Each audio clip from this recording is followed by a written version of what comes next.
आज सुबह करीब 11 बजे न्यूज़ रूम में हलचल खलबली सी हो गई। ये कहा कि अरे आईटी का छापा पड़ गया है, बीबीसी पर आईटी का छापा पड़ गया है। 2-3 मिनट बाद फिर ये खबर जब हमने पुष्टि की तो बताया गया कि सर्वे हुआ है, लेकिन हाँ, इनकम टैक्स डिपार्टमेंट से कई सौ कई अफसरान जो हैं, बीबीसी के दिल्ली के और मुंबई के दफ्तरों में जाकर उन्होंने रेड की है, उन्होंने छापा मारा है। अब इसमें जब डेवलपमेंट आती है तो हमको लगा कि भाई सबसे पहले क्यों और कहाँ किया जा रहा है। तो वर्ड आया कि सर्वे कर रहे हैं। सर्वे क्यों कर रहे हैं? थोड़ी देर बाद पता लगा कि टैक्स चोरी का इल्जाम है, टैक्स इवेजन का इल्जाम है, और ये डीजी मुंबई के ऑफिस की तरफ से थोड़ी देर बाद समझ में आया। और फिर डिटेल सामने आने लगी कि करीब 25-30 अफसर हैं जो दिल्ली के ऑफिस में गए हैं, करीब 10 से 15 ऑफिसर्स हैं जो कि मुंबई में उनके कलीना ऑफिस में गए हैं। अब मुंबई में बीबीसी के अलग अलग ऑपरेशंस हैं। एक कलीना में उनका ऑफिस है, फिर एक छोटा ब्यूरो ऑफिस है खार में, जहां पर लोगों को कहा गया कि आप अपने घर चले जाइए, तो ऑफिस बंद हो गया। लेकिन यहाँ पर मुंबई में भी बैठे थे, और दिल्ली में जो कि बड़ा ऑपरेशन है, एचटी हाउस में पांचवा छठा 2 फ्लोर्स बीबीसी के हैं, वहां पर ये छापेमारी शुरू हुई और बताया गया क्योंकि वहां पर टैक्स की चोरी की बात हुई है। और ये टैक्स की चोरी का जो एंगल है, ये बीबीसी के भारत के ऑपरेशंस को लेकर है, और भारत में ट्रांसफर प्राइसिंग के इस एंगल को देखा जा रहा है। इस पर भी थोड़ी देर बाद डिटेल्स सामने आने लगी। ये भी बताया गया कि जितने भी बीबीसी के कार्यकर्ता हैं, बीबीसी के कर्मचारी हैं, जो ऑफिस में थे, उनको कहा गया अपने फोन बंद कर लें। जो ऑफिस की तरफ आ रहे थे उनको मैसेज पहुंचाया गया कि आज आप ऑफिस अभी फिलहाल ना आए, आप वहीं रहें। फिर ऑफिस के अंदर से फिर ये खबरें आने लगी कि भाई पासवर्ड मांगे जा रहे हैं, सिस्टम्स और डेटा को खंगाला जा रहा है, अकाउंट्स के अधिकारियों से बातचीत चल रही है। थोड़ी देर बाद एक वीडियो निकल के आता है बीबीसी के दफ्तर के अंदर से, जिसे अगर आप म्यूट पे देखेंगे तो एक यंग सा लड़का है जिसके साथ कोई एक अधेड़ उनका थोड़ा सा सीनियर व्यक्ति बातचीत कर रहा है। तो आपको लगता है कि आईटी ऑफिसर इस एक कर्मचारी से बातचीत कर रहा है। जब आप ऑडियो सुनेंगे तो उल्टा दिखता है। ऑडियो सुनते हैं तो पता लगता है कि वो जो यंग लड़का टी शर्ट पहन के, जीन्स पहन के और जैकेट हुडी पहन के खड़ा है, वो आईटी का अधिकारी है। वो अपना आई कार्ड दिखा रहा है बीबीसी के कर्मचारियों को और कह रहा है देखो मैं टैक्स डिपार्टमेंट से आया आईडी। और वो जो सीनियर व्यक्ति है वो बीबीसी का सीनियर अधिकारी कर्मचारी है। और वहां एक महिला चिल्ला रही है, कौन हो तुम, अंदर कैसे आ गए, वारंट कहाँ है? और ये व्यक्ति कह रहा है देखिए 10 मिनट तक आपने खोला क्यों नहीं, आपने क्यों नहीं हमें अंदर आने दिया? और वारंट की बात कर रहे हैं, वो तो आपके दरवाजे पे चिपका हुआ है और ये वीडियो अंदर बन रही है। तो कभी कभार ऐसा होता है कि तस्वीर को आप किसी नजरिए से देखते हैं, जब उसके तथ्य समझ में आते हैं तो फिर वो नजरिया ही घूम जाता है।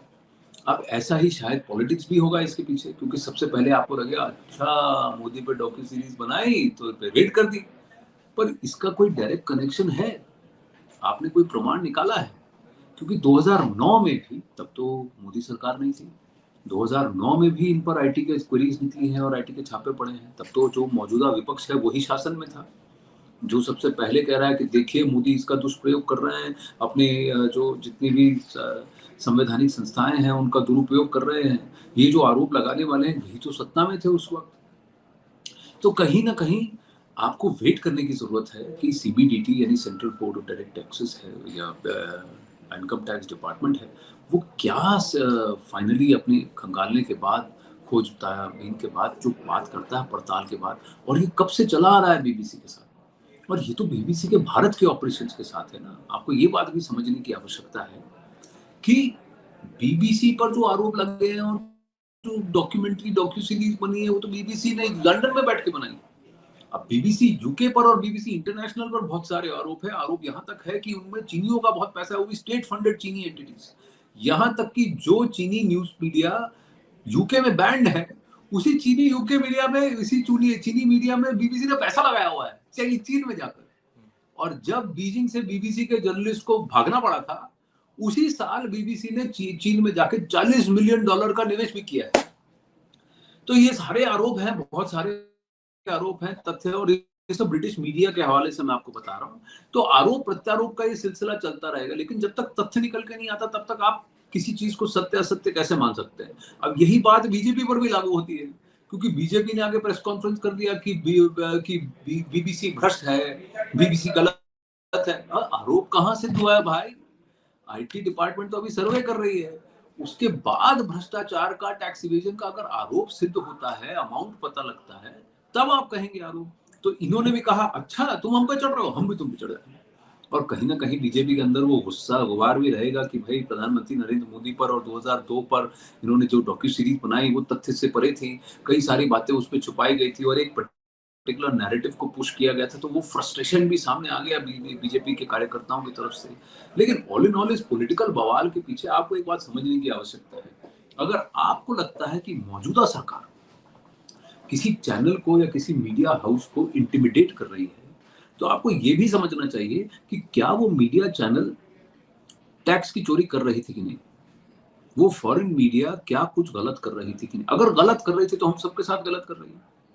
और देखिए, सरकार का पावर यूज करना ये वो लोग कह रहे हैं, वो आवाजें कह रही हैं जिन्होंने एक एक्ट्रेस के घर पे बुलडोजर चलवा दिया था, जिन्होंने एक मीडिया चैनल और उसके एडिटर इन चीफ को जेल में बंद कर दिया था, उस पर आरोप, गलत सलत आरोप, जरूर आरोप भी लगा दिए थे और उसको प्रताड़ित इस लेवल तक कर दिया था कि उसको मुंबई छोड़ के भागना पड़ा।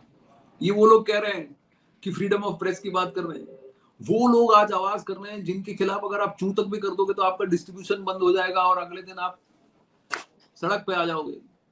वो नेता आज आवाज दे रहे हैं जिनका यहाँ ये कहा जाता, अच्छा तुम हमारे तरफ के हो तो हम तुमसे बात करेंगे, तुम हमारी तरफ के नहीं हो तुम चले जाओ, ये हमारी तरफ का है, ये उसकी तरफ का है। ये नेता कहने वाले प्रेस की आजादी की बात कर रहे हैं। जिन्होंने इस देश में इमरजेंसी लगाई वो प्रेस की आजादी की बात कर रहे हैं। जिन्होंने किस्सा कुर्सी का जैसी पिक्चर को कम से कम 15-20 साल तक बैन करा के रखा, वो प्रेस की आजादी की बात कर रहे हैं। देखिए, प्रेस की आजादी, जिसके हाथ में सत्ता होती है वो सब कुछ कंट्रोल करने की कोशिश हमेशा से करता रहता है। और जो इस सत्ता को, जिस कंट्रोल फ्रीक यानी इस कंट्रोल के खिलाफ आवाज उठाते हैं, उनको प्रताड़ित हमेशा किया जाता है। यहाँ पर ये कोई लोकल मीडिया नहीं है, ये एक इंटरनेशनल चैनल है। इस इंटरनेशनल नेटवर्क पर बार-बार हर दशक में कम से कम एक बार, मैं आपको कह सकता हूँ, ये आरोप लगा है कि ये भारत के खिलाफ एक एजेंडा चलाता है। भारत के अंदर रहकर भारत के खिलाफ भारत विरोधी बातें करता है। कोविड के टाइम में इस नेटवर्क की अगर आप रिपोर्टिंग देखेंगे तो आप समझेंगे कि वो सिर्फ हर जगह दर्द और हर तरह की रिपोर्टिंग, जिस तरह की नेगेटिव रिपोर्टिंग होती है उसको करने की कोशिश की थी। जो पॉजिटिव काम भारत ने और भारतवासियों ने किया उसकी एक बार भी बात नहीं की गई। और वही बात जब ब्रिटेन में गड़बड़ हुई, जब ब्रिटेन में त्राहिमाम हुआ, तो उसने उसको दरकिनार कर कर उसको पूरी तरह से ग्लॉस ओवर करके हाईलाइट करने की कोशिश की। इंदिरा गांधी के कार्यकाल में भी बीबीसी आड़े हाथ आ चुका है सरकार के। इंदिरा गांधी ने तो बंद ही करवा दिया था, 6 महीने तक निकलो यहाँ से। 6 महीने बाद गिड़गिड़ाते हुए आए, हाथ पैर जोड़े और फिर वापस से इन्होंने अपना ऑपरेशन स्टार्ट किया था। तो देखिए, एक लेवल तक आप बर्दाश्त कर सकते हैं, लेकिन आप जानबूझकर अगर झूठ को पाँव देने लगेंगे और झूठ को सत्य सिद्ध करने की कोशिश करेंगे, तो कभी ना कभी तो कोई ना कोई तो कहीं ना कहीं कुछ करेगा। यहाँ पर आप देखिए, संयम के साथ किया गया है, मेथड के साथ किया गया है। और अगर आपने टैक्स की चोरी नहीं की तो आपके ऊपर कोई आरोप सिद्ध नहीं होगा। आप 10 मिनट तक दरवाजा क्यों नहीं खोल रहे थे? क्या सिद्ध करने के लिए 10 मिनट तक आपने दरवाजा नहीं खोला? वारंट के बावजूद क्यों किसी को अंदर नहीं आने दिया? ये एटीट्यूड ना कि सरकारी है तो चोर है, झूठा है, प्रताड़ित कर रहा है, ये एक नैरेटिव स्पिन होता है। अगर आपने कुछ गलत नहीं किया तो आप क्यों छुपा रहे हैं? और अगर आप सच में इंडिपेंडेंट जर्नलिज्म करते तो क्या उस डॉक्यू सीरीज में सारे तथ्य प्रस्तुत नहीं करते? सुप्रीम कोर्ट की अवहेलना क्या सही जर्नलिज्म है? ऐसे बहुत सारे प्रश्न हैं। अलग अलग लोगों का अलग अलग मानना है। फिलहाल सर्वे जारी है। बीबीसी का स्टेटमेंट आया कि हम कोऑपरेट कर रहे हैं और हमको लगता है इस मसले से हम जल्दी निपट पाएंगे। पर कहीं ना कहीं एक मैसेज भी तो जा रहा है कि सत्य के साथ रहो, हम तुम्हारे साथ हैं।